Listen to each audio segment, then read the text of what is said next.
Bonsoir à toutes et à tous. J'espère que vous allez bien en cette belle soirée du 17 novembre. Je suis vraiment heureux d'être ici ce soir avec mes collègues, dans le fond, pour cette première en ce qui nous concerne depuis l'élection du 2 novembre dernier. Donc, voilà. Je voudrais tout d'abord remercier la présidente d'élection, Mme Rosanne Roy, qui a travaillé de main de maître là, pour, dans le fond, vraiment très bien faire les choses au niveau de l'élection du 2 novembre passé.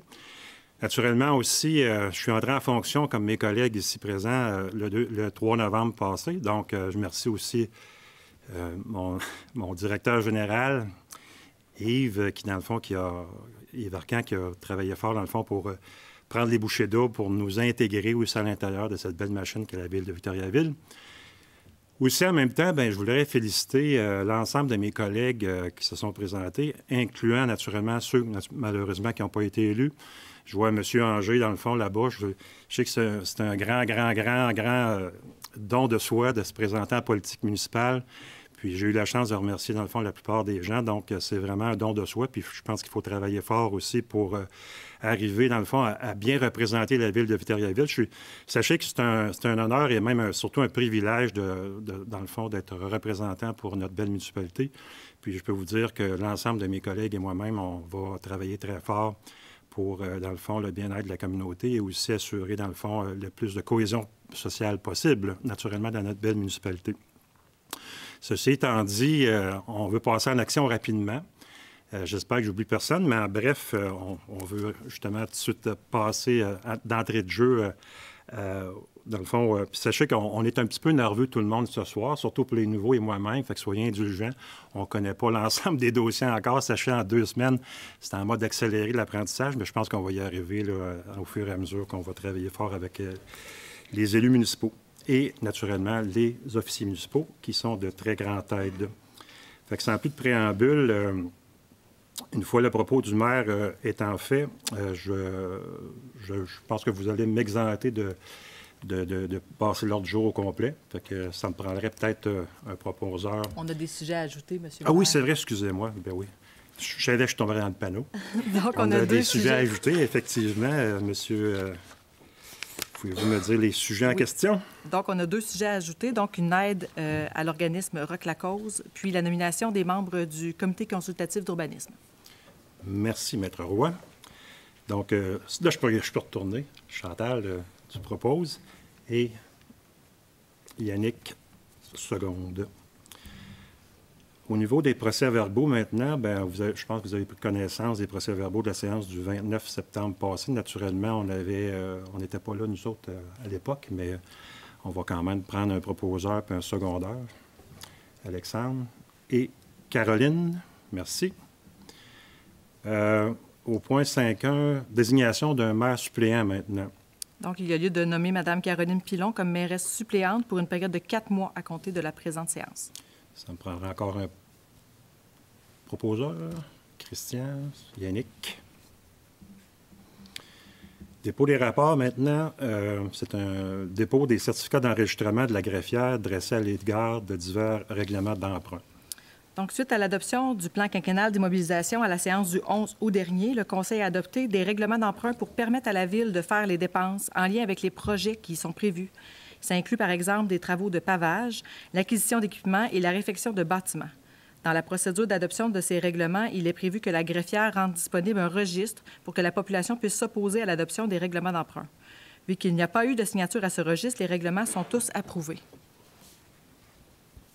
Donc, c'était un dépôt.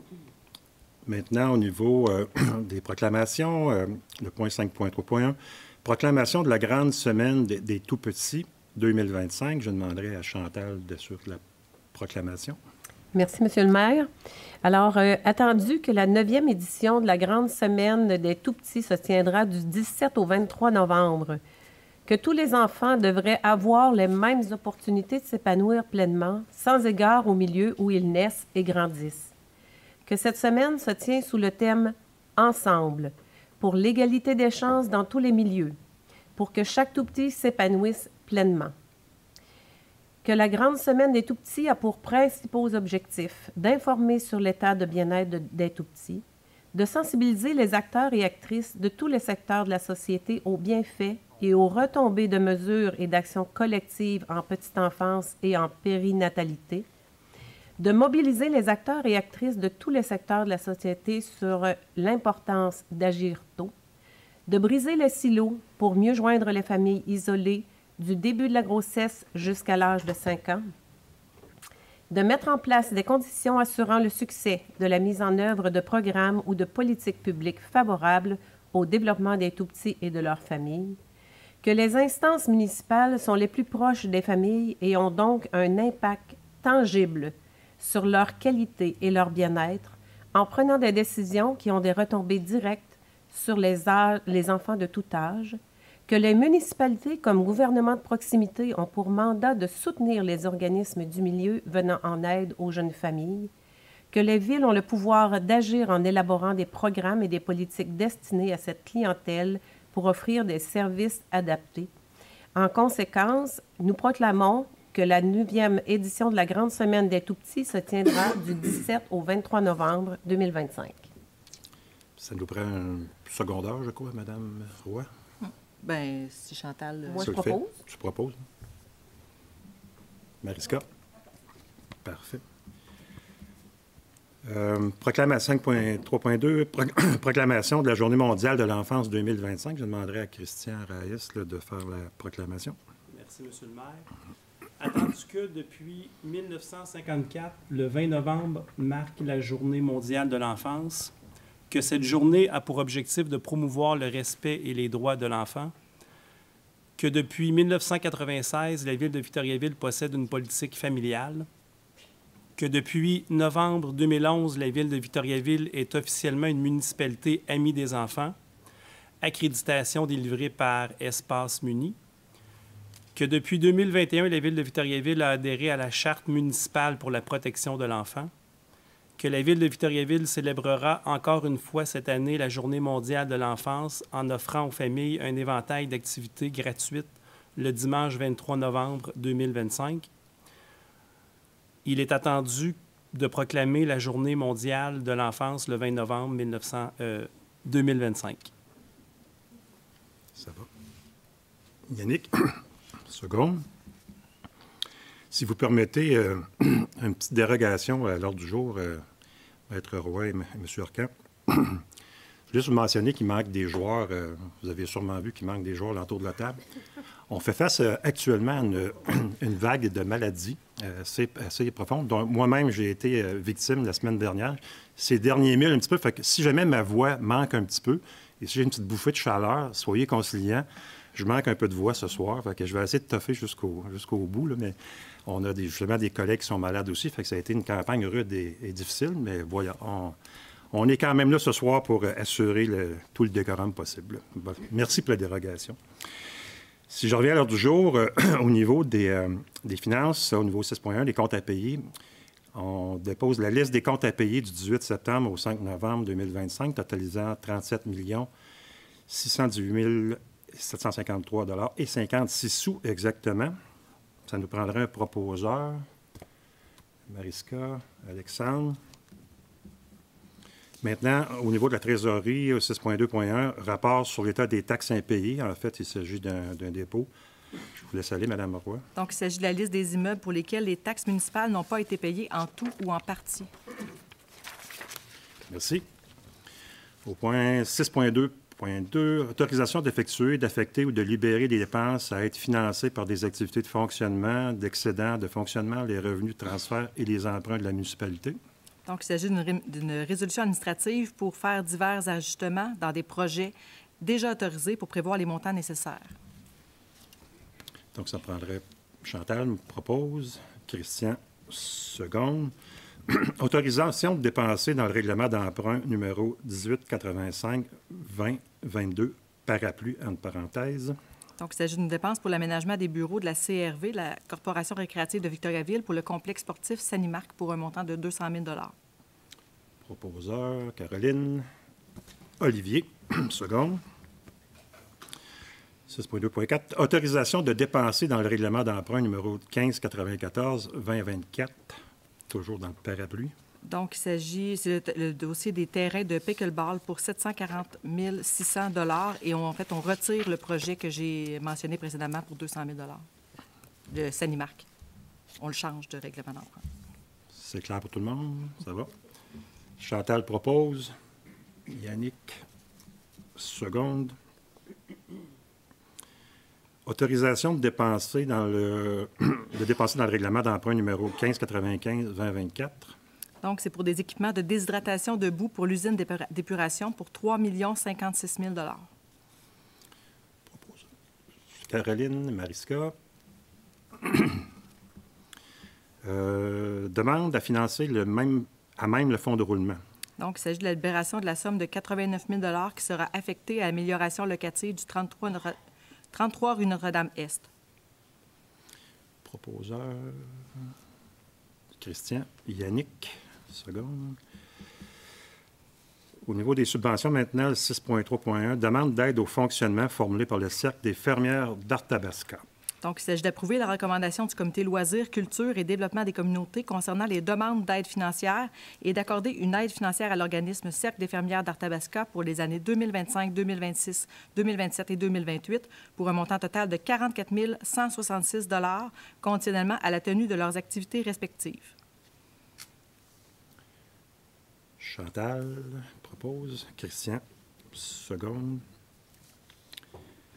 Au niveau de la gestion contractuelle, maintenant, service professionnel d'un auditeur externe pour les années 2025, 26 et 27.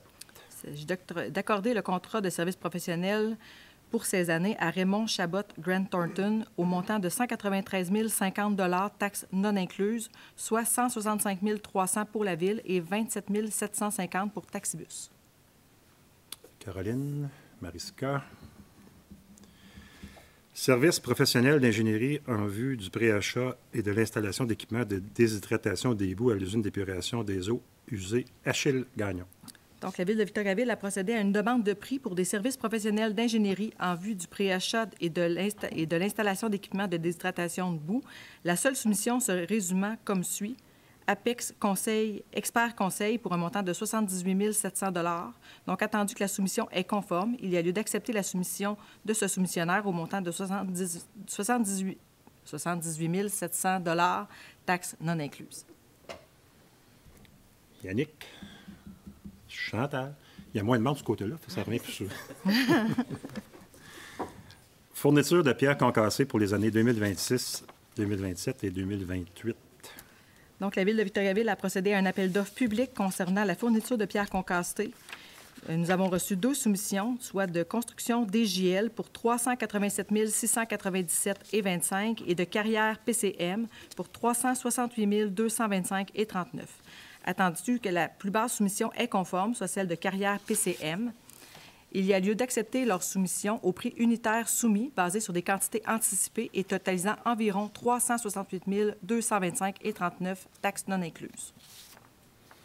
Olivier propose et Caroline seconde. Contrat pour un mandat de... Oups, excusez-moi, j'en ai sauté un. Travaux de réparation de la conduite du trop-plein de régulateur Pépin. Donc, la Ville de Victoriaville a dû réaliser des travaux en urgence en juillet 2025 à la suite de l'affaissement de la conduite de trop-plein du régulateur Pépin. Un contrat de réalisation des travaux en urgence de la réparation de la conduite a été accordé à Pépin, Groupe FJH Construction. Le montant final de ce contrat excède 75 000 $, soit 131 506,48 $, incluant les taxes nettes. Il y a donc lieu d'autoriser le paiement des travaux réalisés par cette entreprise à ce montant, au montant de 125 259,18 $, taxes non incluses. Je sens que je vais avoir un proposeur de ce côté-là. Christian propose. Yannick, seconde. Contrat pour un mandat de conception et de construction pour un projet de 12 terrains de pickleball. Donc, la Ville de Victoriaville a procédé à un appel d'offres public pour un mandat de conception et de construction pour la réalisation d'un projet de 12 terrains de pickleball. Suite au processus d'évaluation qualitative, la compagnie ayant obtenu le pointage final le plus élevé est Groupe FJH Construction, Inc. Il y a donc lieu d'accorder le contrat de conception et de construction pour ce projet à cette entreprise au montant de 1 690 058,87 $, taxes non incluses. Olivier propose. Caroline, merci. Avenant au contrat d'assurance collective. Donc, il s'agit d'approuver cet avenant et d'en autoriser la signature. Chantal, Yannick, merci. Au niveau du capital humain, maintenant, embauche d'une personne au poste de cadre de contremaître aqueduc et égouts, division aqueduc et égouts au sein du service des travaux publics. Donc, il s'agit de procéder à l'embauche de M. Tony Pinto à compter du 17 novembre 2025 pour une période probatoire de 6 mois. Caroline, Mariska. Nomination par intérim au poste de directeur du service du capital humain. Donc, il s'agit de procéder à la nomination de M. Francis Anger au poste de directeur par intérim. Chantal, Christian, merci. Maintenant, on est rendu aux règlements généraux. J'ai un avis de motion. Donc, il s'agit d'un incitatif financier couvrant c'est pour un avis de motion pour un règlement décrétant un programme d'aide financière pour la plantation d'arbres pour les résidences et dépôt du projet de règlement 1637-2025. Donc, il s'agit d'un règlement pour un incitatif financier couvrant jusqu'à 100 des coûts de plantation des arbres pour certains secteurs de la ville. Cette subvention provient du fonds lié à la redevance réglementaire concernant la canopée. C'est reçu. Adoption du règlement numéro 1633-2025, modifiant le règlement numéro 1392-2021 concernant les réseaux d'eau potable et d'égout. Donc, un avis de motion a été donné à la séance du 29 septembre 2025 afin de modifier une annexe spécifique sur les rejets d'eau pluviale dans le cadre d'un projet. Ça me prendrait un proposeur. Mariska propose. Caroline, seconde. Adoption du règlement numéro 1635-2025, modifiant le règlement numéro 1314-2019 relatif à la circulation, au stationnement, à la sécurité et à l'usage des voies publiques et des véhicules routiers. Donc, un avis de motion a été donné à la séance du 29 septembre 2025 afin de remplacer l'annexe F afin d'y ajouter le stationnement du Centre intégré de formation et d'innovation technologique, le CIFIT, pour le rendre public. Un proposeur. Chantal propose. Yannick, seconde. On serait rendu au point 10.1, dérogation mineure. Maintenant, ce qu'on va proposer. Oui, en fait, est-ce qu'il y a des gens présents dans la salle concernant les dérogations mineures? Non. Donc, on pourrait les adopter en bloc, si ça vous convient. Donc, pour la dérogation mineure, pour le 81 rue de la Joie, le sujet est reporté. Pour le 87 rue de la Joie, le projet n'est plus nécessaire pour la réalisation. En fait, l'avis public qui a été publié à l'effet du projet pour le 87 rue de la Joie n'est plus nécessaire. Donc, il y a lieu de mettre fin à la procédure requise pour le traitement de cette demande. Pour le 7 rue de l'Entente, le sujet est reporté. Et pour le 13 rue de l'Entente, le projet est reporté également. Donc, proposeur secondaire pour l'ensemble. Oui, on était rendu ce côté-là, je pense. Je me souviens plus. Là. Chantal, ça va? Oui, ça va. Christian? On passera aux affaires juridiques maintenant. Point 12.1, levée du droit de préemption sur un immeuble situé au 409-415 rue Gamache. Donc, il s'agit de lever le droit de préemption conditionnellement à ce que l'acte de vente soit signé au prix mentionné à l'offre d'achat. Olivier propose. Mariska, seconde. On en serait rendu aux affaires nouvelles maintenant. Demande d'aide financière à l'événement Rock la Cause. Donc, il s'agit d'accorder pour les années 2026 et 2027 une aide financière de 162 562 $ par année, représentant le montant maximal de la contribution admissible. Proposeur, Christian. Est-ce qu'il y a un secondeur? Yannick. Merci. Maintenant, deuxième affaire nouvelle, nomination au comité consultatif d'urbanisme. Donc, il s'agit de procéder à la nomination des élus sur ce comité, soit M. Yannick Poisson, Yannick Fréchette et Olivier Bergeron. Mariska propose. Caroline, seconde. On en serait rendu. Je ne sais pas s'il y a des interventions des membres du Conseil que vous vouliez. Ça va-tu? Parfait. On serait rendu à la période des questions, Madame la greffière. Oui, donc, nous allons passer maintenant à la période de questions. Pour assurer le bon déroulement des échanges et permettre au plus grand nombre de s'exprimer, voici quelques rappels des consignes à respecter. Si vous souhaitez poser une question, merci d'attendre l'appel de votre nom avant de vous présenter au micro.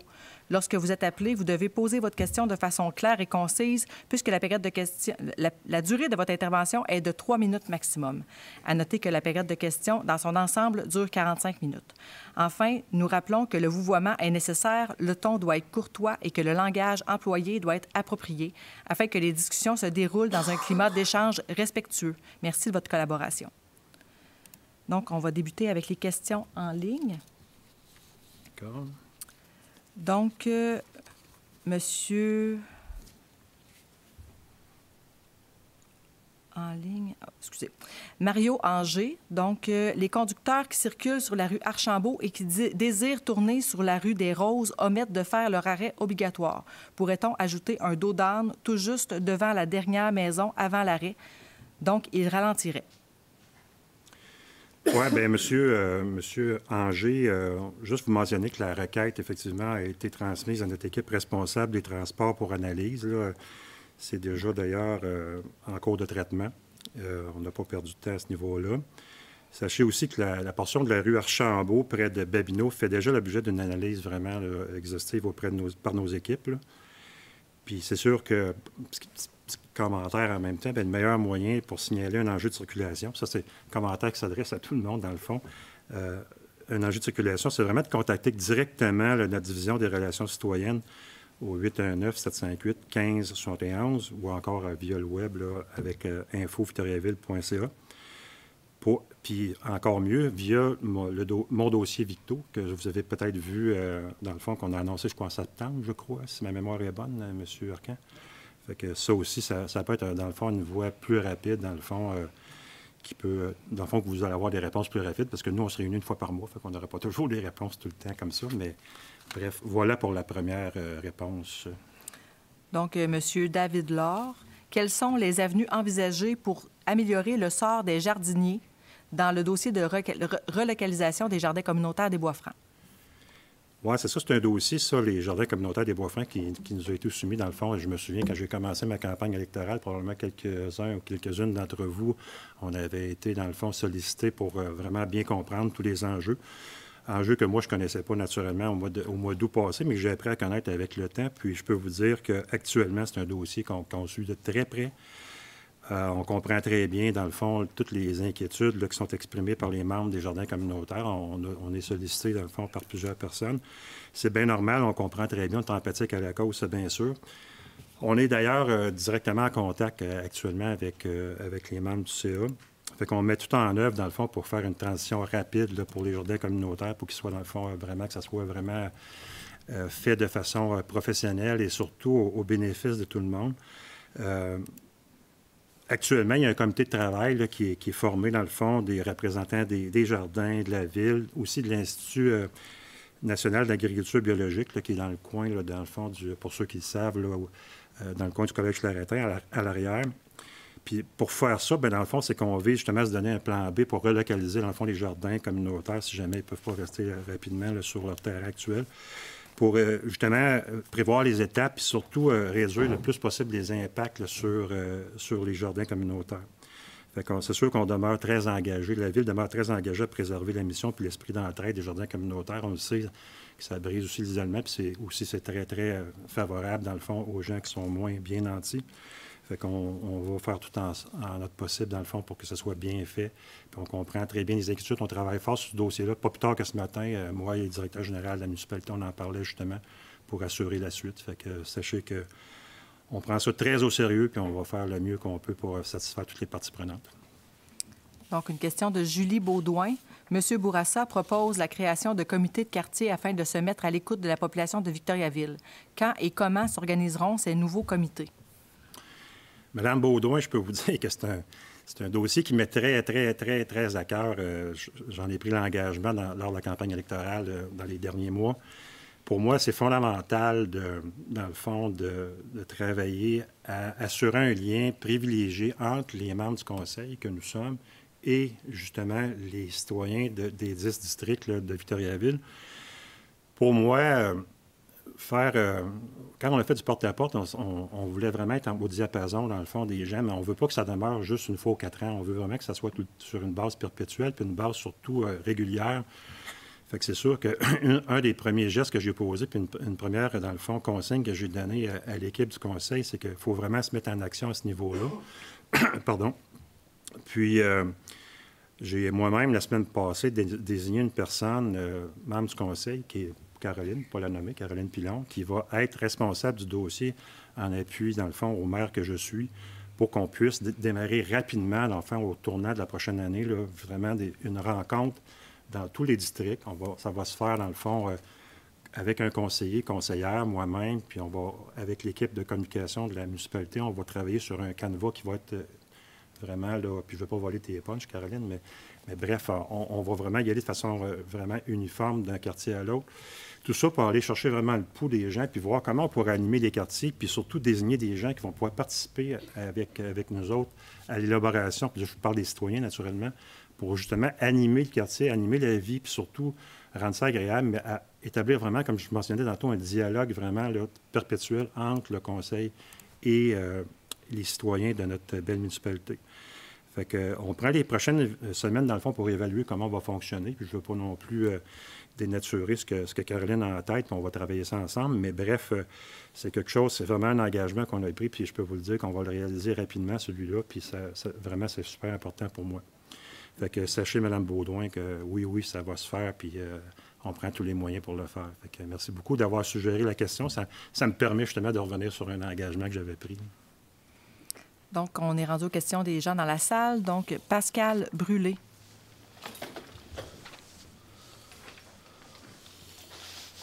Bonsoir. Bonjour, M. le maire. Bonjour à vous tous et toutes.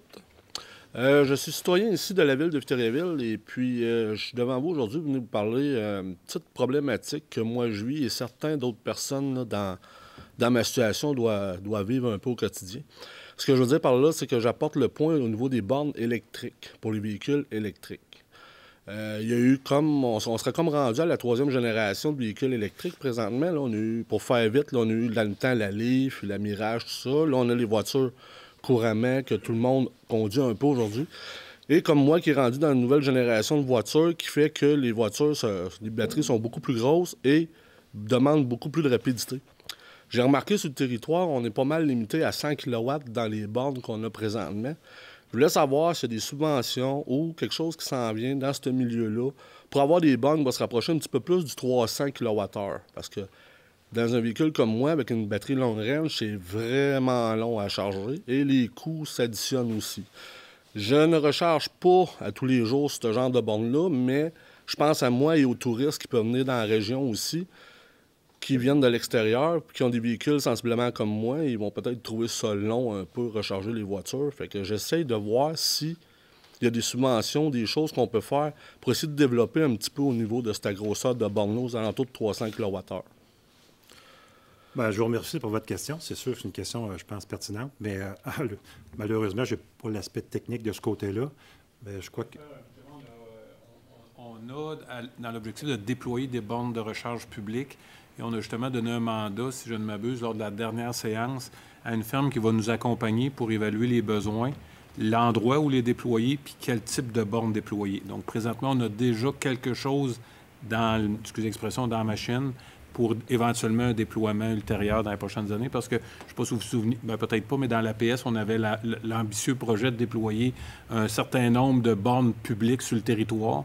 Donc, pour savoir comment bien les déployer puis quelle technologie déployer, on se fait maintenant accompagner par des professionnels. Donc, dans les prochains mois, on devrait être capable d'avoir des informations plus précises à ce sujet-là. Quand M. Arcan parle d'APS, ça veut dire la planification stratégique. Oui, je m'excuse. OK, excellent. Merci. Ouais. Merci à vous.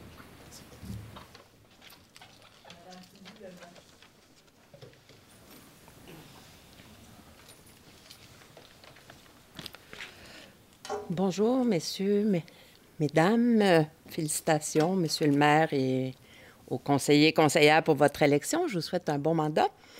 Normalement, je ne serais pas venue dès la première séance. Je vous aurais laissé le temps de prendre connaissance de vos dossiers avant de venir vous questionner, mais c'est l'actualité qui m'a en quelque sorte poussée à venir.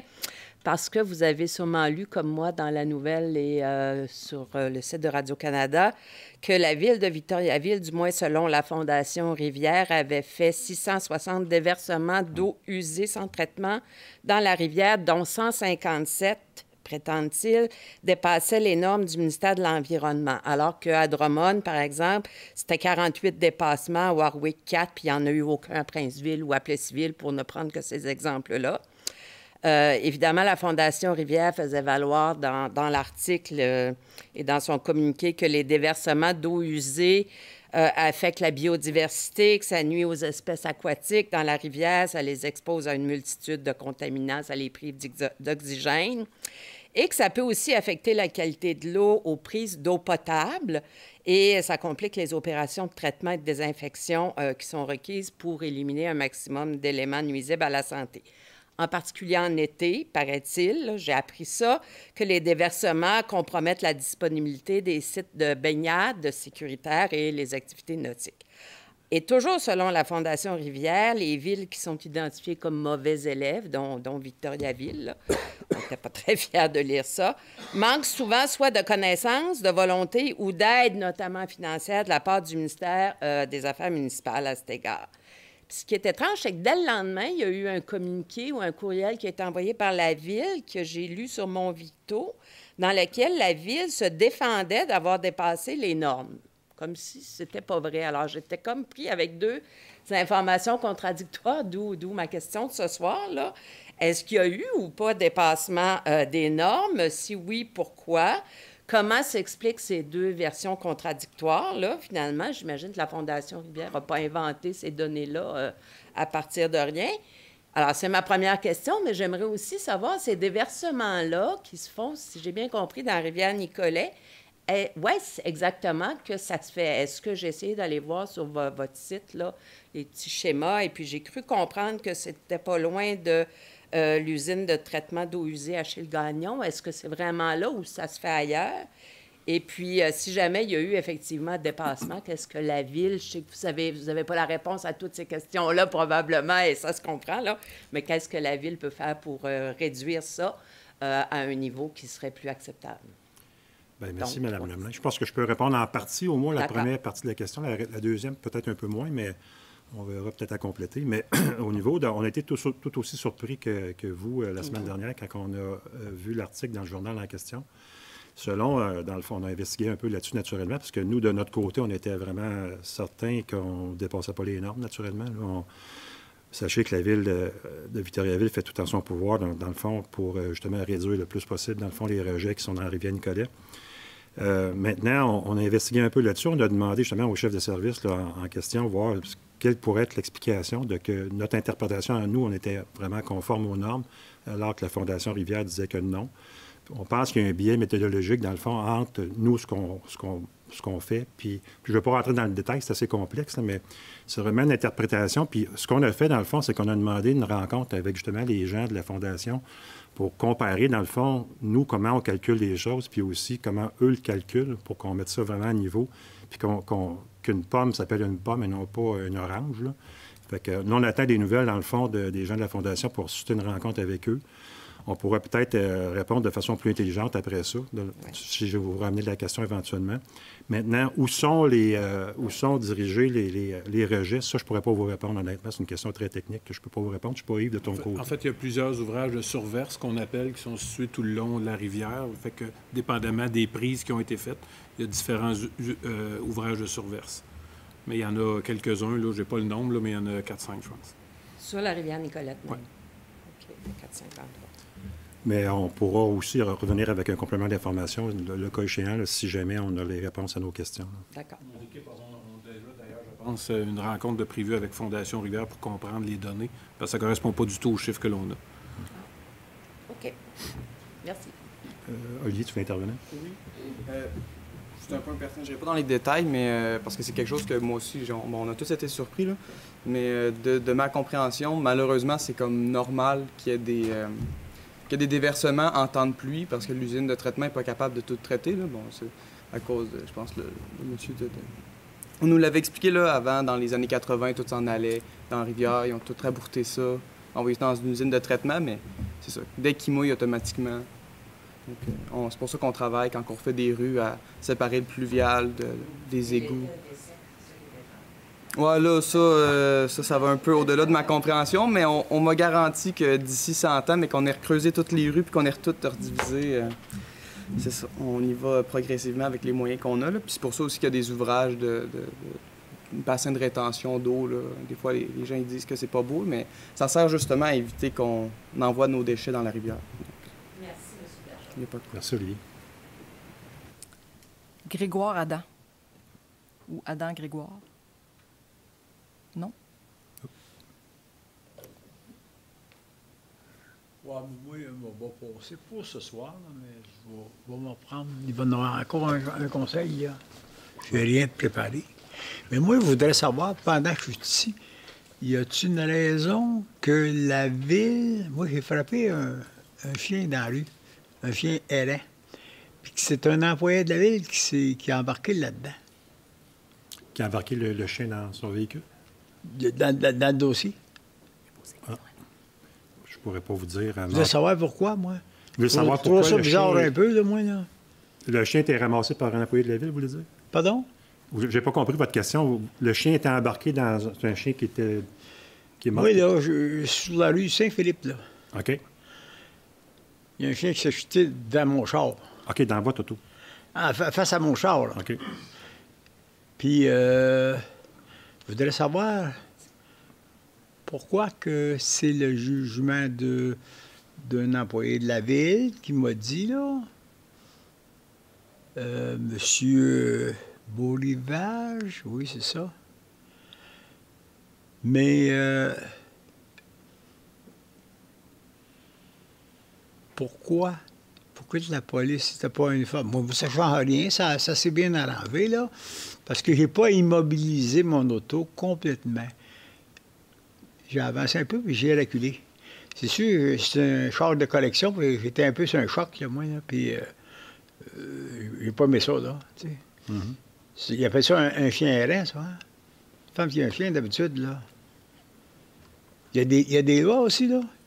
Ils ont toutes les médailles? Ils sont-ils supposés d'avoir tous leurs chiens, là? Mais votre question, c'est quoi, au juste? Non, mais je voulais savoir, justement, parce que là, il y a eu une entente, là, mais... Une entente, oui puis non. Je voulais savoir pourquoi que c'est un employé de la ville qui a embarqué là dans cette situation. Ah. C'est ça, je veux savoir pourquoi. D'habitude, c'est la police. Il faudrait investiguer là-dessus, mais honnêtement, je ne peux pas vous répondre ce soir. La policier est venue, elle est venue me dire ça, là, puis... Ça, c'est arrivé récemment, c'est à la rue Saint-Philippe, vous dites? Oh, oui. OK. Mais je trouve ça bizarre un peu, là. C'est une affaire qui m'est jamais arrivée, là. On en prend bonne note, monsieur, puis on pourra vous revenir. Je trouve ça bizarre, en tout cas, j'ai dit, moi, que ce soit de la police ou pas, là. J'ai pas immobilisé carrément, j'ai reculé, j'étais pas trop content, là, disons que... À crier comme une perdue, là, ça fait que, tu sais... Non, je comprends. Moi, je pensais que le chien était mort, mais... L'histoire J'ai même pas demandé s'il était mort quand j'ai passé à la cour, là, mais moi c'est pour ça que j'ai dit... J'étais pas trop content, là, tu sais. J'avais pas le goût d'arrêter d'entendre une perdue de même, mais je voulais pas aller plus loin, là, tu sais. C'est bon. On en prend bonne note, monsieur. Merci. On se comprend, là? On se comprend très bien. Bonjour. Bonne soirée. Monsieur David Laure, est-ce que vous vouliez revenir au micro? Oui.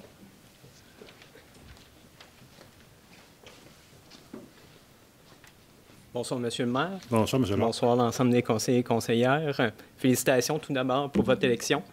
Je pense que vous avez toutes fait une très bonne campagne. Puis, si vous êtes là, c'est que vous avez su mériter la confiance des citoyens et des citoyennes. Donc, je ne sais pas si on m'entend bien, même si je ne suis pas enligné à côté du micro, là. Je pense que j'ai une voix qui porte quand même assez bien. Des écrits aussi qui portent quand même assez bien. Je ne sais pas si c'est l'ensemble de vous qui avez pu lire mon courriel d'aujourd'hui. En lien avec le fait que ce week-end, pendant l'AGA des jardins communautaires, j'ai appris qu'il y avait une jardinière qui était arrivée le 9 novembre à son jardinet et que, à la place de son jardin, à la place des cultures qu'elle avait encore en place, il y avait un trou. Il y avait un trou excavé par l'entrepreneur, engagé par la direction générale de la ville. Moi, ma question, particulièrement à M. Arcan, c'est de savoir, depuis le début, le conseil d'administration du jardin communautaire collabore avec les employés de la ville, demande de la transparence, un minimum à être tenu informé dans des délais raisonnables pour qu'on puisse organiser notre côté de la transition, de la relocalisation. C'est certain que nous, dans un monde idéal, on resterait en place. On a de la misère à comprendre pourquoi un autre terrain n'a pas pu être trouvé pour loger 12 personnes. Je suis sensible au fait que ce soit des personnes vivant avec l'autisme. Mais je pense qu'il y avait d'autres terrains libres. Il y a le droit de préemption qui peut être fait par la ville. J'arrive difficilement à comprendre pourquoi ce droit-là n'a pas été utilisé pour trouver un autre terrain qu'un terrain où ça fait 25 ans qu'il y a des jardiniers, des jardinières qui cultivent, qui ont mis du temps, de l'énergie, de l'argent. À l'AGA, il y a un monsieur que ça fait 25 ans qui est là. Le monsieur a 86 ans. M. Miller a 86 ans. Il nous a soumis une lettre qui détaille que dans les derniers 5 ans, dans l'implantation de petits arbres fruitiers, du temps qu'il a mis pour les entretenir, en argent et en temps, si on le comptabilise à 20 $ de l'heure, il y en a pour 4 000 $. Ça, c'est seulement de l'argent. On ne parle pas des émotions, on ne parle pas du temps, de l'énergie, du fait que cette personne-là n'aura jamais la forme pour se rendre à l'INAB, pour aller jardiner. Est-ce que vous avez une question, monsieur? Vous êtes à 2 minutes, juste pour vous aviser. Oui. Ma question, c'est, tout ce qu'on demande depuis le début, M. Arcan, c'est de la transparence de la part de la ville, de la prévisibilité. Comment se fait-il que, parce qu'on a communiqué que la date de fin de saison des jardins était le 15 novembre, on ne nous a jamais dit qu'avant le 15 novembre, il y aurait des travaux de fait sur l'espace où on est situé. Comment ça a pu arriver, M. Arcan? Et juste avant, c'est si jamais quelqu'un habite une habitation et qu'on lui dit « on va devoir détruire votre habitation », on ne lui donne pas de date, mais pendant qu'elle habite encore dedans, on commence à la détruire. Trouvez-vous que ça a du sens? Excusez-moi mon émotivité, mais c'est un dossier qui me tient à cœur. Puis vous en avez beaucoup entendu parler dans les dernières semaines. Puis s'il n'y a pas plus de transparence, vous allez en entendre parler encore longtemps. Merci. Merci, monsieur. C'est sûr que le dossier, je vous mentionnais tantôt, nous tient à cœur aussi beaucoup, là. Maintenant, puis merci aussi d'avoir souligné, dans le fond, des félicitations à mes collègues et moi-même pour nos élections. C'est un dossier, comme je disais tantôt, qu'on suit, même quand on était en campagne électorale, on le suivait de près parce que c'est un dossier, dans le fond, qu'on trouve important. Maintenant, côté transparence, en tout cas, je ne veux pas m'immiscer là-dedans parce que nous, on commence notre mandat, puis je pense qu'on a usé de plus de transparence possible. Oui. Puis ce qui est arrivé, dans le fond, l'incident que vous avez rapporté tantôt par rapport à une jardinière qui a été brisée, nous, ça a été porté à notre attention tout récemment, en fait, hier, je crois. On a vu ça. Même il n'y avait pas de neige, fait qu'on voyait que c'est un incident peut-être qui était arrivé un petit peu plus tôt, là. Puis honnêtement, on n'était pas au courant, pas du tout, là. On était au courant probablement en même temps que vous. Puis on le déplore, naturellement. Mais pour répondre de façon peut-être un peu plus technique, un peu plus précise, je demanderais peut-être à M. Arcan, justement, de vous répondre en toute transparence, naturellement. Oui. Oui, merci d'insister. D'ailleurs, je veux juste corriger, là, la Ville n'a mandaté aucun entrepreneur, donc la direction générale n'a pas mandaté un entrepreneur pour faire les travaux. C'est la mission Unité Aînée qui s'occupe de ça. Un comité de travail qui a été mis sur pied et a été clairement établi au début du mandat par l'ensemble des intervenants que toute intervention qui risquait de compromettre ou de toucher au jardin communautaire nous soit portée à notre attention. On l'a appris en même temps que vous. Donc, l'entrepreneur a commis une erreur dans l'aménagement du chemin d'accès menant à une mission unité aînée. On a eu l'information en même temps que vous, dimanche. On a des rencontres aux 2 semaines avec l'entrepreneur. Ça sera naturellement porté à leur attention, mais déjà, quelqu'un de notre équipe sera en contact avec la dame pour tenter d'établir une compensation pour cette dame-là. Alors, ce n'est pas une question de transparence, c'est une erreur qui a été commise par l'entrepreneur de ne pas avoir porté cet élément-là à notre attention, parce que sinon, on aurait pris les devants, comme on a toujours voulu faire dans ce dossier-là. Donc, c'est un événement malheureux qu'on déplore. Comme M. le maire l'a dit, on tente de travailler pour limiter au maximum ces interventions-là et les impacts de la construction de Mission Unité Aînée. Malheureusement, c'est arrivé. Donc, cette dame-là sera rencontrée. Si ce n'est déjà fait, il y a un contact qui aurait dû être fait aujourd'hui avec elle.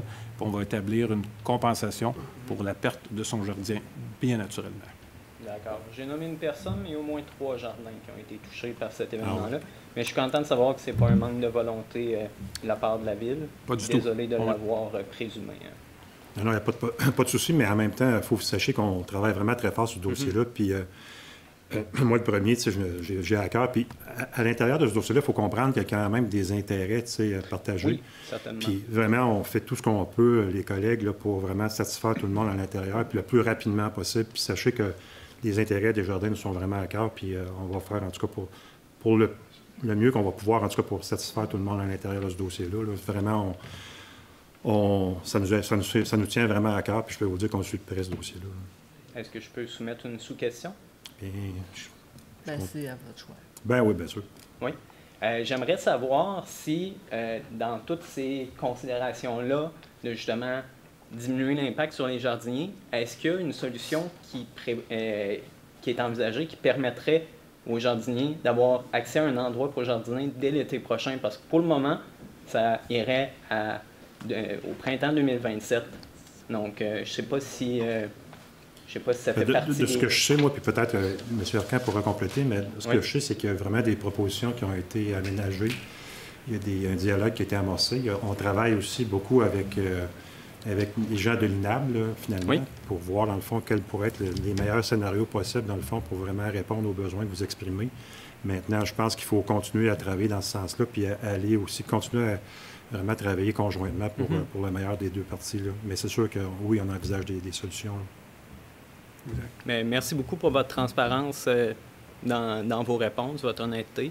Puis je suis content de voir que pour le moment, je vois déjà une plus grande collaboration que ce qui a été vu dans le passé. Merci beaucoup, je tiens à le souligner. Bien, merci, monsieur. Donc, s'il n'y a pas d'autres questions, ça serait la fin de la période de questions. Fait que, sur ça, bien, merci beaucoup de votre attention. Bonne fin de soirée aux gens qui nous écoutent à la télé. Puis, je vous souhaite, dans le fond, je nous souhaite, en tout cas, de continuer à travailler fort. C'est notre première ce soir pour certains d'entre nous. La glace est maintenant brisée, puis on va faire tout en sorte pour s'améliorer aussi. Puis, on espère revenir tout le monde en santé, parce que je peux vous dire qu'actuellement, on est décimé un peu au niveau du conseil municipal, mais on va se prendre des vitamines, tout le monde, puis on va travailler fort, dans le fond, pour que l'énergie revienne, puis qu'on va se revoir de toute façon bientôt, parce que, contrairement à l'habitude, d'ici 2 semaines, on va se revoir naturellement, déjà pour une autre séance du conseil municipal public. Voilà. Fait que sur ce, est-ce que je demande... vous proposez la levée de l'Assemblée, monsieur, et Mme Moreau propose. Fait que voilà, bonne fin de soirée tout le monde. Merci d'être venu.